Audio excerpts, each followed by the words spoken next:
guys, The Curious Owl here, and today I'm going to be reviewing The Shining by Stephen King.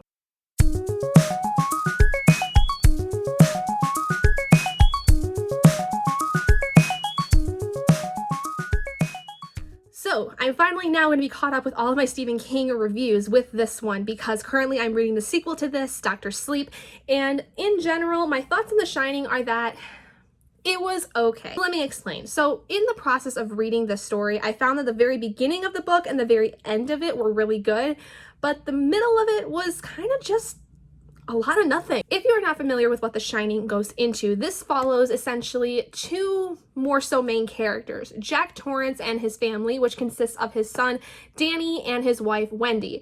Now, in the beginning of the story, we find out that Jack has essentially lost his job back from their hometown in Maine, and he is being basically moved across the country with his family out towards this little town in Colorado to take care of his hotel over the winter called the Overlook.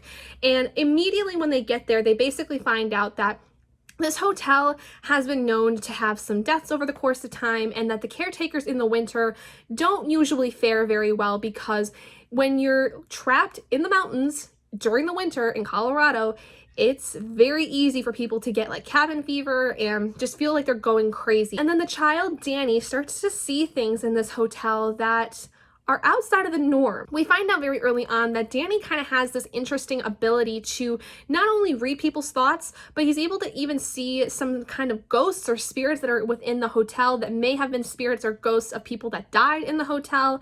And when one of the workers in the hotel named Dick Halloran essentially tells him that he has what's called the Shining, Danny starts to understand kind of what this power is and starts to kind of tinker with it as time goes on, and he sees some things in the hotel that no 5-year-old should ever see. Jack, while all this is happening, essentially is dealing with a lot of his own demons because he's an alcoholic, or at least a former alcoholic, and he has some major anger issues that essentially led to the reason why he has to be at the Overlook at this point. And over the course of the story, you find out more about that and kind of those inner demons that Jack has.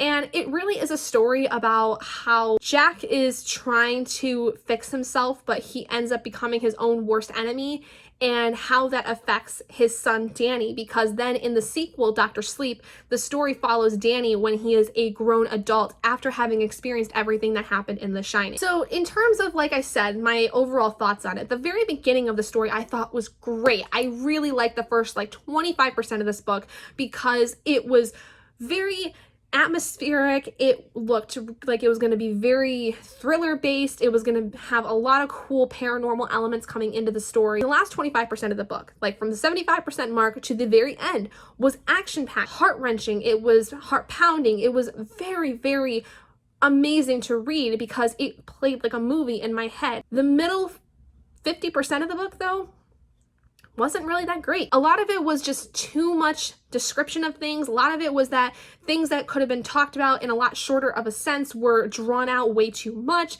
It just didn't feel like the story had to have been as long as it was. I think the book itself was like, I don't know, somewhere between 500 to 600 pages, and the book itself probably could have been condensed a lot. And I think that that really affected the way that I read the story, because I found myself a lot of times in the middle of the story just kind of not being enjoyable. I got lost a lot of times. I felt like I was losing bits of the story. Like the most important aspects of it I really got and I understood in terms of Jack's character and Danny's character and all these things, and Dick and Wendy and all these different things happening, but there was just a lot of scenes that I thought could have been really cut down. In terms though of the story itself, it was really good because I liked a lot of the paranormal elements that were involved, and I like seeing how those elements play into Dr. Sleep. I think I'm enjoying right now, at the moment I'm filming this, Dr. Sleep more than I did The Shining, because I think that really the main character of the story was Danny, and Jack was kind of a secondary character, but King kind of made it so that they both were synonymous with each other. Like they were almost parallels of each other, which I thought was very interesting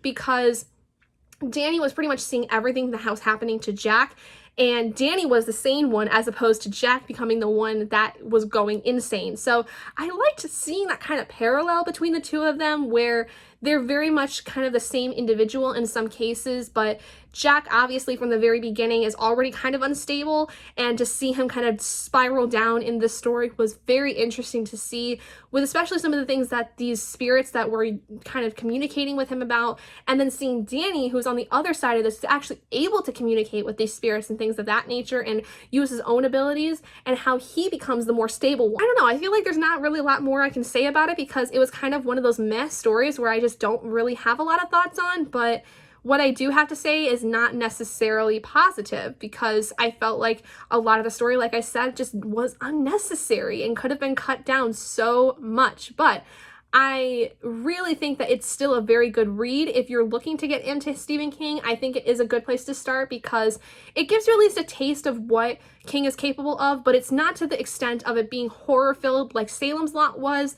This is kind of more of a tamer story, I think, in terms of looking at it between Salem's Lot and The Shining. The Shining, I think, is just a little bit more creepy, whereas Salem's Lot is just scary. Like, it's terrifying what happens in Salem's Lot, and The Shining's kind of just like eerie and weird, and you don't know what's going on. And then Dr. Sleep, so far, it kind of has that same sentiment, and I kind of like that, considering that Dr. Sleep came out in 2013, whereas opposed to The Shining, that can come out in like the 70s. So to see kind of the similarities between the two books is interesting. But I will have a whole review talking about Dr. Sleep once I finished it. I'm here just about halfway through it, and we'll be spending a lot of the day today that I'm filming this reading it. So next week you guys will be able to see my thoughts on that one.